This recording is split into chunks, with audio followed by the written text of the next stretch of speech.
You want me to put that on my todger?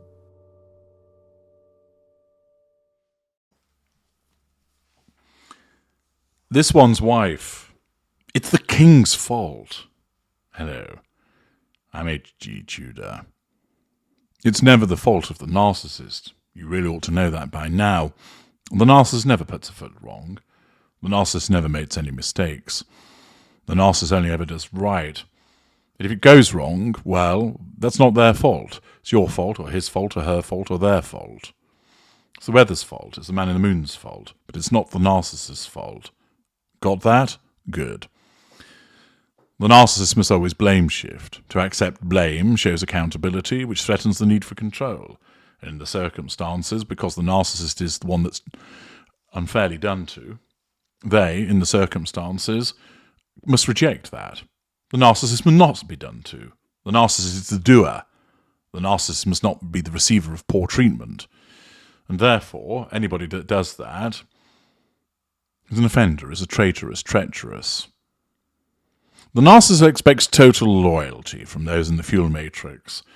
Spouse, boyfriend, girlfriend, partner must show slavish devotion to them, as should members of family and friends.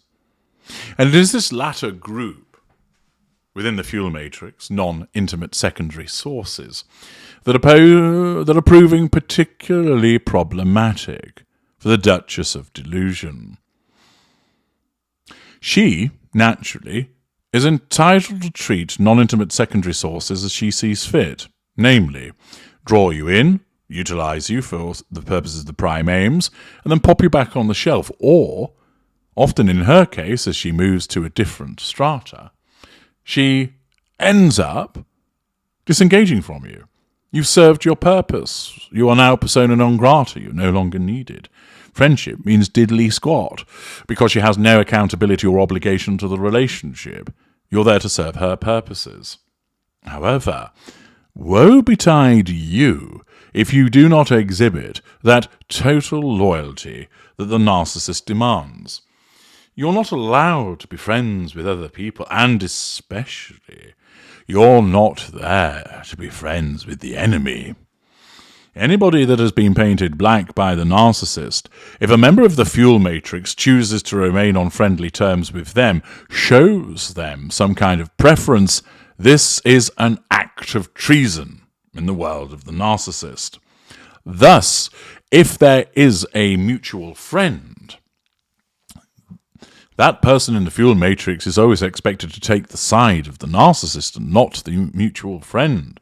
To do otherwise, to either go on the side of the mutual friend or even stay on terms with both the narcissist and the mutual friend, is viewed through the subconscious view of the narcissist as a treasonous act. Here, this one's wife has faced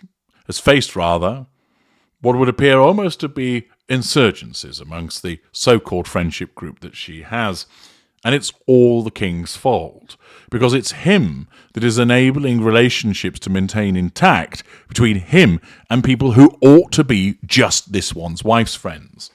They're not allowed to be on good terms or pally or chummy with the king. That marks them out as traitors. And the king, encouraging this behaviour, just reinforces his status as being painted black. Thus, the fact that this one's wife is experiencing problems with this friendship group isn't down to the fact that she's a horrible human being, isn't down to the fact that she's boring, isn't down to the fact that she's a charisma-free zone, isn't down to the fact that she uses people, isn't down to the fact that she lacks discretion. It's the king's fault. Her narcissism automatically blame shifts. It doesn't cause her to look in the mirror and think to herself, do you know what? The reason why people aren't that friendly with me is because, quite simply, as a narcissist, I'm very difficult to deal with and I just use people. Perhaps if I change my ways, people are more likely to like me. Of course, blinded by her narcissism, she's not allowed to see those faults because she's fault-free. And instead, the narcissism suggests, it can't be the case that you, oh glorious saint, this one's wife, could ever have done anything wrong to cause people to perhaps distance themselves from you, or not show total devotion to you. So there has to be some other explanation for this most unnatural behaviour, and I guess it must be the fault of the king. And thus, this one's wife bleats about how people, in essence, are remaining friendly with the king when they ought not to do so. This has been picked up on by Jessica Taylor for the Daily Mail, who explains the Sussexes' tug-of-war friendships, how Harry and this one's wife's pals are reluctant to distance themselves from King Charles, despite the couple's deepening rift with the royal family. Thus, these individuals are reluctant to say, "Oh, I'm not bothering with the royal family anymore," which is what, of course, this one's wife expects of them. Because her stance is this: I don't like them, and if you're my friend, you shouldn't like them too. Yes, straight out of the playground.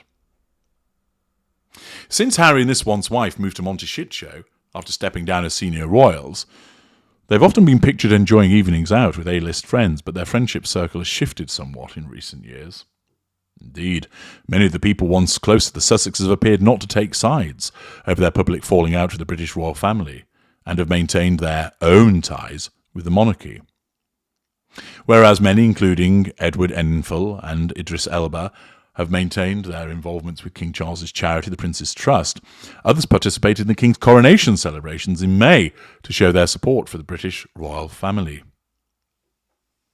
It appears such celebrity pals are treading carefully, walking a tightrope, around the Sussexes and the rest of the royal family, doing their very best not to take sides. The Mail looks at some of these friendships. First up, Katy Perry. The relationship between pop princess Katy Perry, 39, and this one's wife has had its ups and downs over the years, but it seems the pair are firm friends nowadays. Prince Harry and this one's wife were spotted at a Katy Perry concert in Santa Barbara just last weekend. Doesn't mean they're friends. With the Duchess dressing to impress. However, it hasn't always been plain sailing. It's been previously reported that this one's wife held a grudge against Katy over a critical comment the singer made about her wedding dress, response to threat to control. During a promotional tour in the US for American Idol in May 2018, Perry joked to Entertainment Tonight she would have done one more fitting in relation to the dress at St. George's Chapel. A source told the Daily Star in August 2022 this one's wife is keenly aware of a comment that Katy Perry made in 2018 about her wedding dress, and is notorious for holding a grudge. While the comment wasn't meant to be hurtful, this one's wife felt under siege at that time and was overwhelmed by arguments with staff, the Duchess of Cambridge and Thomas Markle. George and Amal Clooney. George and Amal Clooney were among the two most famous non-royals to attend Harry and this one's wife's wedding in 2018 and were given prime seats in St. George's Chapel.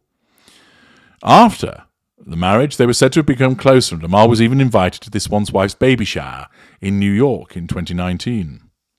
The Clooneys hosted Harry and this one's wife at least twice at their home in Sonning, Berkshire, according to the Sussexes' biography Finding Freedom. The book also claimed that the Clooneys invited the Sussexes to Lake Como only weeks after their wedding, flying them out on their private jet.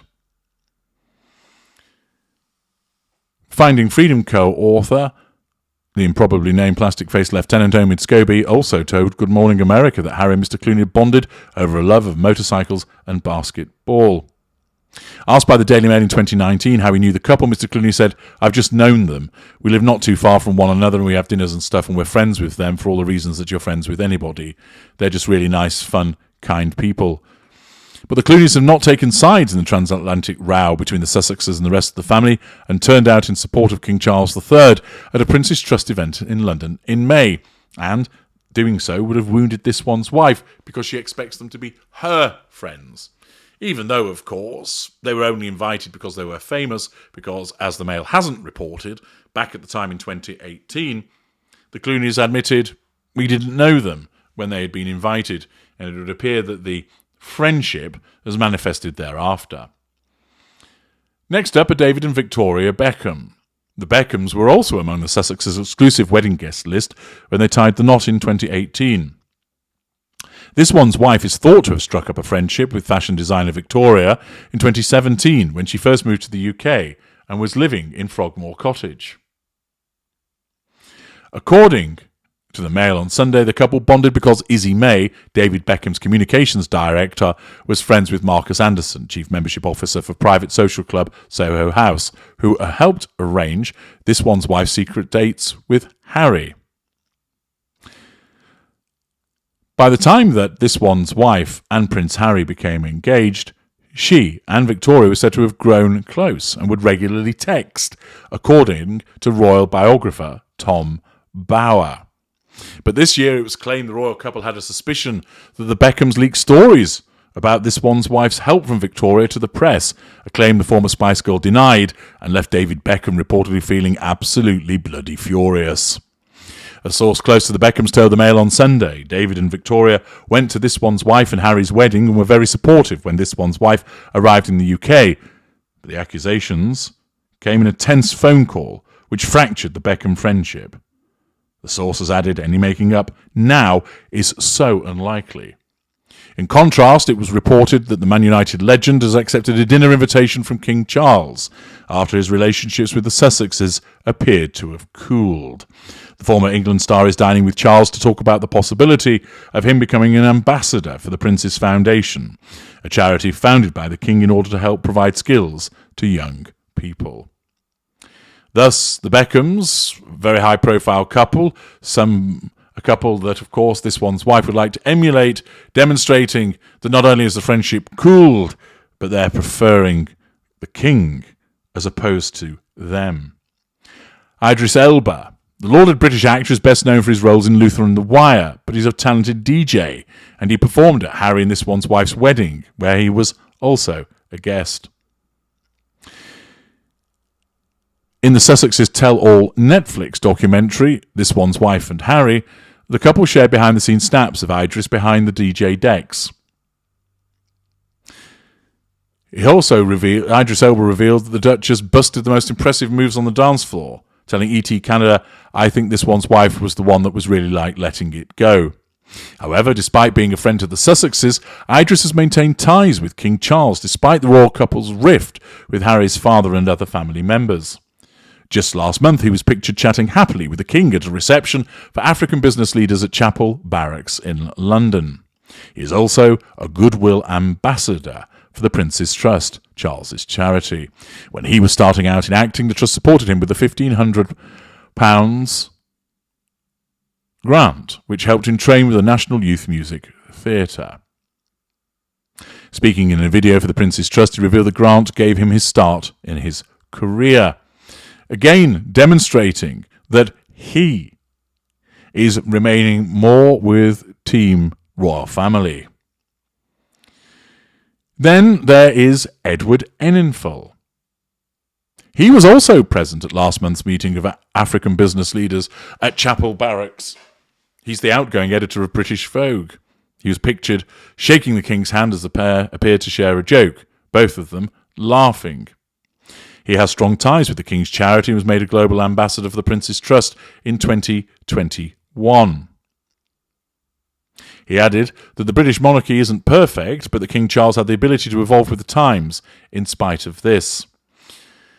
He'd originally developed a friendship with the Duchess of Sussex when he collaborated with her on an issue of British Vogue in 2019, but it would appear now that he's favouring the royal family, maintaining relationships with them more recently compared to that of the Sussexes.